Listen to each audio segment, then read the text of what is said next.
네, 오늘 나이사를 찾아오신 두 분의 교수님을 먼저 소개해드리겠습니다. 울산대병원 김성철 교수님, 강동경희대병원 이동기 교수님이십니다. 어서 오세요. 안녕하십니까. 네. 오늘 저 주제 재밌습니다. 야뇨증이라는 게 밤에 어쩌다가 한번 오줌 싸도 이게 야뇨증인지 뭐 그런 게 좀 궁금한데요. 뭐 기준이 있죠? 야뇨증은요, 그냥 밤에 자다가 자기도 오줌 싼 걸 모르고 그냥 싸버리면 그게 야뇨증이라고 불러요. 한 번만 해도? 뭐 한 번이든 관계는 없어요. 근데 여기서 중요한 게 스스로 알고 깨서 소변 보면 이건 이제 야간뇨라고 불러요. 이름이 좀 다르죠. 그러면 야뇨증이라는 어쨌든 병명이 있잖아요. 그렇죠. 건강보험 코드도 있고. 그렇죠, 있죠. 그럼 그냥 진짜 한 번 쌌다고 병이라고 하긴 좀 너무하지 않습니까? 이제 결국은 이제 소변을 가리는 것 자체가 발달 과정에 있는 거기 때문에 저희가 나이를 구분을 해서 5세 이상일 때만 야뇨증이라고 일단 진단을 하고 그 미만에서는 아직 못 가리는 상태다. 발달이 지금 되고 있는 상태라고 해서 적극적으로 치료하지는 않습니다. 그래서 진단 기준은 만 5세 이상일 때. 보통 평균적으로는 그 소변을 언제 가리는 거죠? 보통 주간 소변을 먼저 가리게 네네. 되거든요. 토일렛 트레이닝이라고 해서 보통 빠른 애들은 2돌, 또 평균적으로는 한 3돌, 그 사이에서 주간 소변을 좀 가리게 되고요. 만 5세 전까지는 야간 소변을 가리는 게. 그러면 2돌이나 3돌쯤 되면은 낮에는 기저귀를 빼고 네.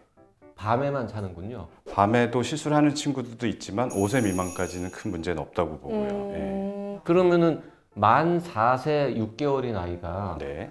너무 오줌을 자주 싸요. 그럼 이제 엄마 힘들잖아요. 애도 힘들고. 네. 그러면 병원에 올 거 아닙니까? 네. 그러면 걔는 만 5세가 안 됐으니까 야뇨증 진단이 안 돼요? 진단은 안 하는데. 정말 좋은 질문이세요. 진단은 안 하는데 저희가 야뇨증을 치료하는 여러 가지 이유가 있습니다. 네. 가장 큰 이유는 이 소변을 밤에 실수한다는 것 자체가 애들한테 엄청난 스트레스거든요. 맞아요. 자기가 되게 부끄럽고 위축될 것 같아요. 혹시 부모님이 혹시 혼을 낸다든지 그러면은 되게 불안하고 죄책감을 느끼고 그러기 때문에 그 나이, 어린 나이라도 그런 심리적인 압박감이 있다 그러면은 의료진이 도움이 주는 게 필요합니다. 그 야뇨증을 예방할 수 있는 제일 좋은 거는 자기 직전에 화장실 가는 겁니까? 그러면? 취침 전에는 꼭 배뇨를 하면 아무래도 이제 싸는 에피소드 좀 줄죠. 일단은 이제 수분 섭취를 오전에 적당히 하는 게 중요한데 우리가 이제 수면 2시간 전에는 수분 섭취 좀 안 하는 게 좋고요. 이제 탄산음료 같은 경우는 제가 생각하는 한 2가지 정도의 문제가 있을 것 같습니다. 첫 번째는 거기에 당도가 꽤 높잖아요. 그래서 소화 비만이 또 야뇨증의 하나의 원인이 되기도 하고요. 또 그 안에 들어있는 카페인 자체가 이뇨작용이 있습니다. 그래서 야간에 특히 별로 좋은 효과를 볼 수는 없죠. 그러니까 물 먹고 자는 것보다 콜라 먹고 자면은 그렇죠. 더 실수할 증상이 나올 가능성이 더 올라간다. 그래서 실제로 야뇨증 가이드라인에 보면 실제로는 탄산음료나 이런 음료들을 그 낮 동안에 많이 먹는 친구들은 사실 그건 좀 자제할 수 있도록 하는 걸로 가이드라인으로 나와 있어요. 근데 제가 이제 알기로는 이 야뇨증 같은 게 애가 이제 크면 클수록 좀 좋아진다. 그래서 병원은 안 가도 되는 거 아니냐, 집에서 잘 이렇게 훈련을 시키고 그러면 되는 거 아니냐라고 생각하시는 분들도 많이 있거든요. 이게 진짜 중요해요. 그러니까 보통은 1년에 15%씩 좋아져요, 진짜로. 그래서 만 5세 때 보통 나온 걸로 한 15% 정도가 야뇨증이 있다고 보고 있고요. 1년에 15%씩 쫙 줄다가 한 만 9세가 되면 한 2% 정도까지 줍니다. 근데 문제는 그때부터는 변화가 없어요. 계속 2%예요? 2%로 갑니다. 그럼 9세까지도 야뇨증인 애들은 잘 안 낫는다는 뜻이네요? 네, 생각보다 잘 안 나요. 그래서 저희가 무작정 기다리는 건 안 좋고요. 그게 1번이고요. 두 번째는 가만히 있어도 좋아지는데 굳이 왜 치료하느냐. 애들이 일단 캠프를 못 가요. 야뇨증 있는 애들은 사회생활이 상당히 제약이 많습니다. 그리고 엄마도 힘들잖아요. 그렇죠. 계속 빨래해야 되고. 딱 정해주세요. 요 정도 상황이면 병원에 오세요. 아니 일단은 5세까지 넘어서까지 기저귀를 못 대면요. 그때는 병원에 와서 한번 상담 받는 그럼 거죠. 무조건 가는 거고. 네. 그 전에 좀 어릴 때는. 어릴 때도 아까 말씀드렸지만 애들이 힘들어하거나 정신적으로 좀 불안하거나 이럴 때는 그러니까 야뇨증이 단순히 저절로 낫는 병일 수도 있지만 기저질환이 있는 경우도 있거든요. 그래서 그런 경우를 감별해주기 위해서라도 전문의한테 진료를 보시고 안심을 하시는 것도 하나의 방법일 것 같습니다. 근데 이제 야뇨증이 심한 애들은 또 좀 미리 오는 것도 괜찮습니다. 예를 들어 심하다는 건 하루에 2번 싼 애들이 있어요. 아, 한 번 쌌는데 안 깨고 또 한 번 더 싸요. 축축한 데서 자다가 한 번 더 싸고.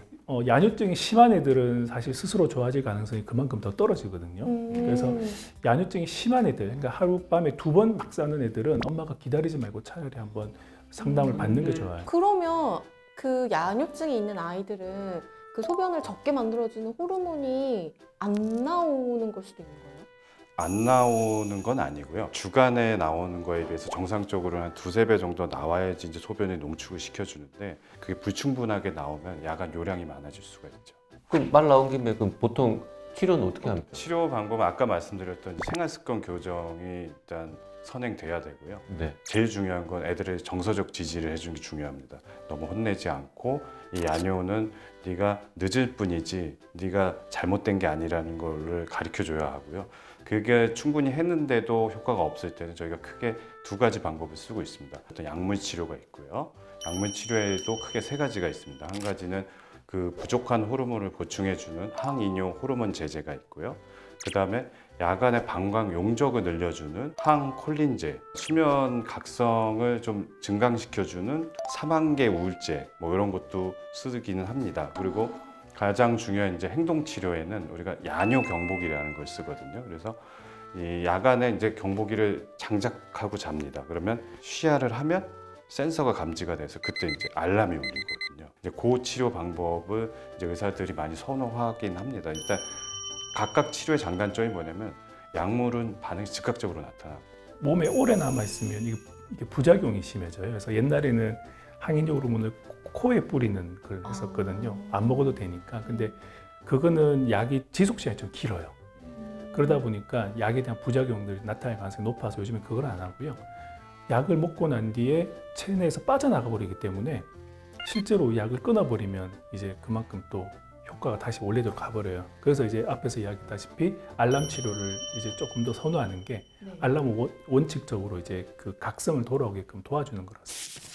부모 입장에서 제일 궁금한 중에 하나가 치료 기간이에요. 사실은 약을 쓰면 바로 좋아져요.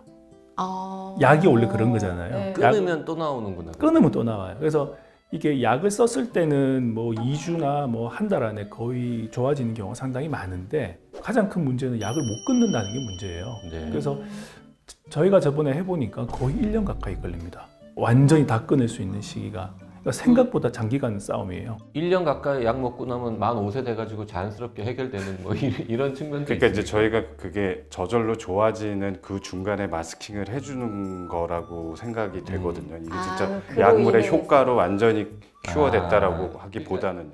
예를 들어서 만 5세 아이가 쭉 1년 치료해가지고 만 6세 때는 끊었는데 그 1년 동안 애나 그치, 엄마가 스트레스나 고생하고 힘든 게 하는 있어요. 거를 줄여주는 맞습니다. 거니까. 그렇죠. 정확한 표현이세요. 그렇군요. 그래서 야뇨증 치료의 가장 기본적인 원리입니다. 그런데 그 데이터상으로 봤을 때는 9세 넘어가면 안 좋아진다 그랬잖아요. 그러니까 그때까지 기다리시면 안 된다는 말이에요. 제가 하고 싶은 말은.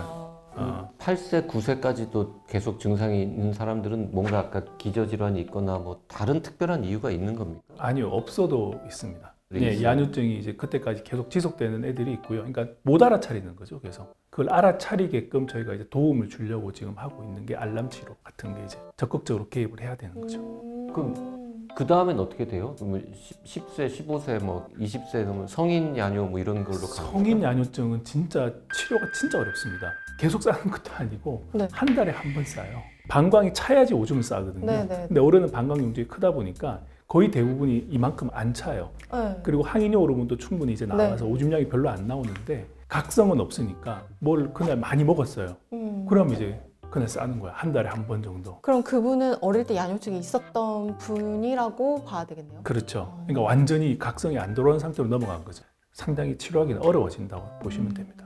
혹시 야뇨증도 유전에 영향이 있을까요? 보통 야뇨증 있는 친구들을 조사를 해보면 70%가 한 부모님들이 늦게 가리신 분들이 좀 계세요. 그리고 뭐 이렇게 보통 우리가 유전 연구를 할 때 쌍둥이 이렇게 비교를 하잖아요. 네네네. 쌍둥이들이 서로 같이 있는 야뇨증이 꽤 있습니다. 그래서 유전적인 소인이 있는데 정확한 기전은 아직은 모른다.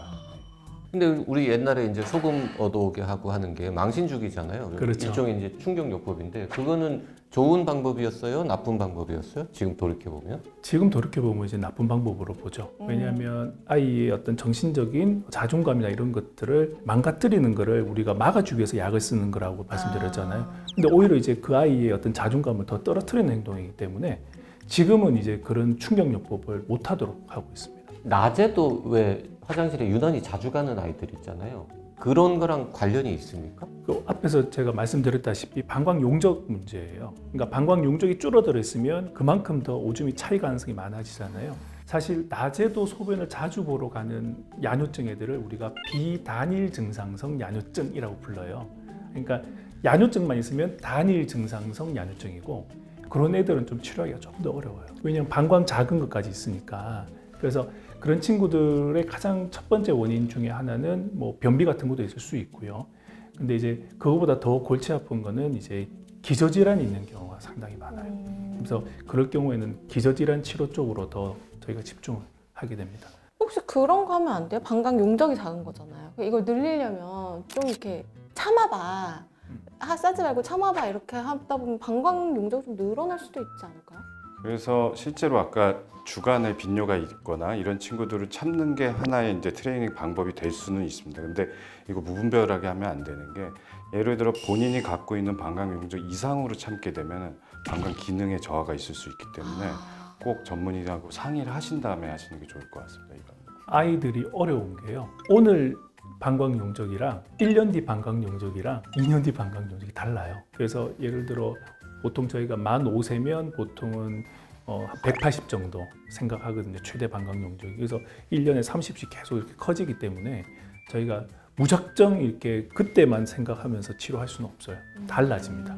어른 방광 용적은 보통 한 얼마? 500 정도로. 500이요? 그래서 우리가 500 한 잔 먹으면 화장실 가는 거군요.